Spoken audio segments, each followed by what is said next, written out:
In the middle of a crisis. Another one. Another crisis. Both of them having to do with water.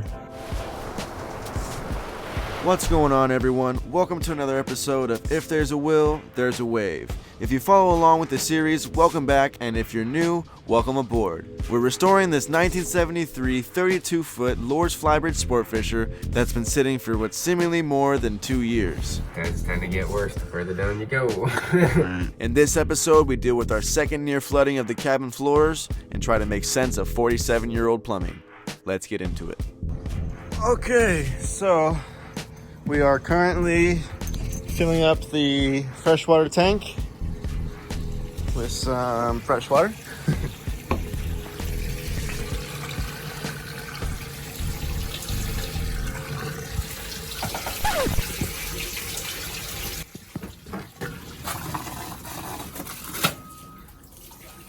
So, problem, I was hearing water flush out in there. Let's go see what the hell was going on. There's no water in here. Let's plug this in for some lights. Yep, okay. So this is filled up with water. Not good. Literally also brimming in here. So let's go turn off that water in there and see where this was coming out of. I have no idea where it was coming out of. So, damn. Okay. We're okay. I don't know why that was not draining.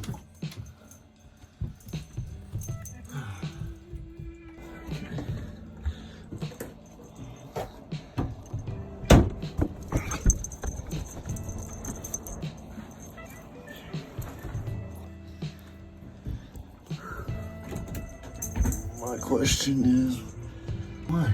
Was it pouring out of there? That makes me think that that thing is clogged, which sucks. Another crisis. Both of them having to do with water. Okay. We're gonna have to pump that out. And we'll see what's up. Okay, so unfortunately, guys, I'm still dealing with the 12 volt situation where I don't have the 12 volt lighting inside the boat at the moment. So I'm going to be using my flashlight just to kind of explain what's going on. Basically, as you saw, this entire area flooded. So the water line was literally brimming at the top of this door seal right here. And so if I had, not caught it any sooner, this would have started to spill into the cabin and would have been pretty bad. So glad I caught it when I did.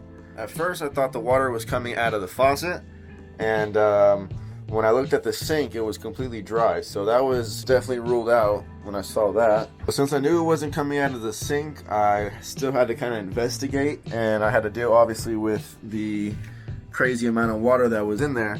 So I grabbed a little hand pump and I started to pump into a little paint bucket. And once I had enough pulled out, then I came over here and I tightened this valve that I saw. I tightened it the other direction as tight as I could, and then I began to fill up the tank again, and then I still continue to hear the flushing in here. So I was like, okay, that's ruled out, that can't be it. And so then I saw this plastic thing, okay? And for whatever reason, I don't know what it's here for. I don't know what it does. I believe it might be for the old toilet that they switched out with one of these porta potty all-in-one toilets. They took out the vacuum pump, toilet and whatnot. So yeah, that's where all the water was coming out of.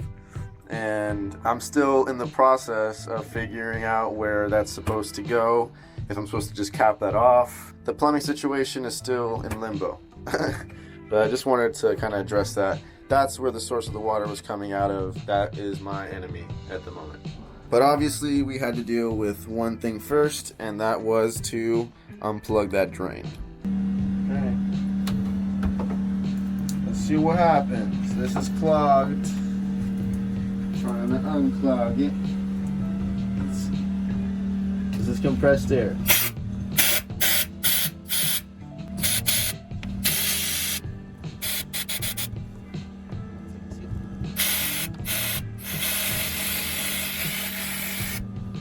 see if we can pour water down there.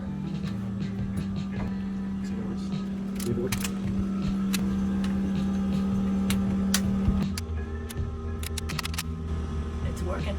Yeah, it's draining. Looks to me it's draining. Isn't draining well though. Let me do some more water.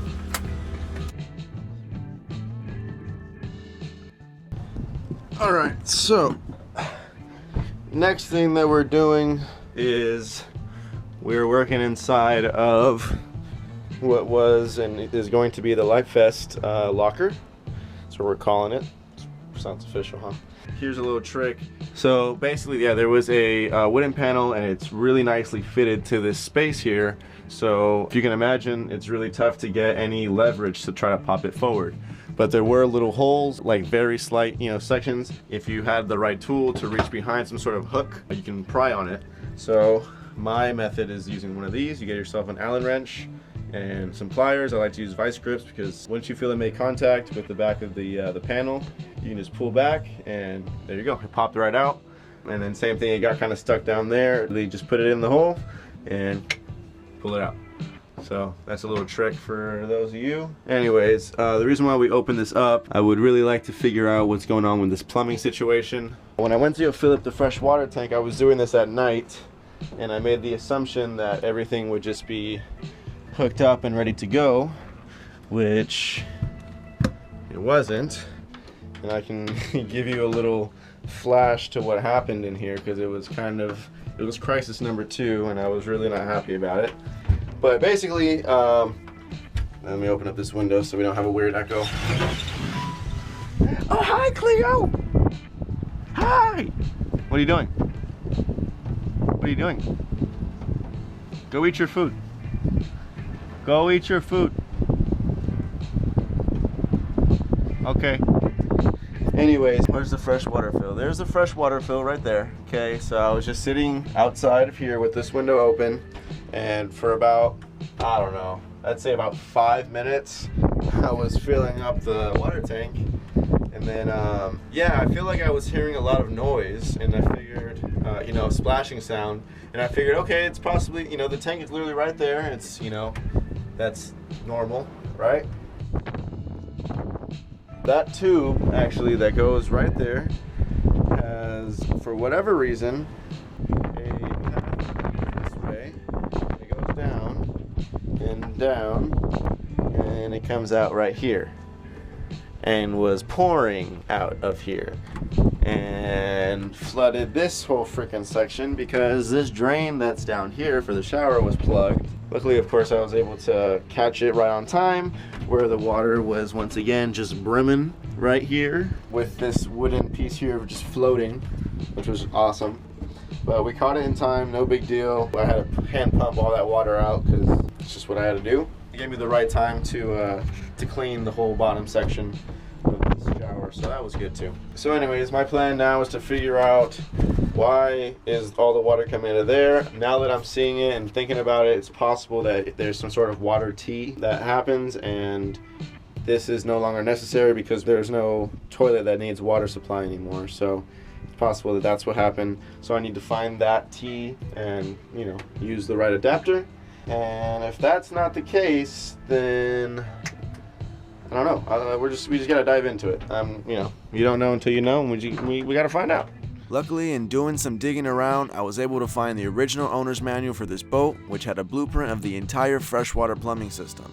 That'll be it for this episode, but we'll be sure to use this diagram in a future installment as we continue to explore some 47-year-old plumbing. Thanks for watching, and we'll see you next week.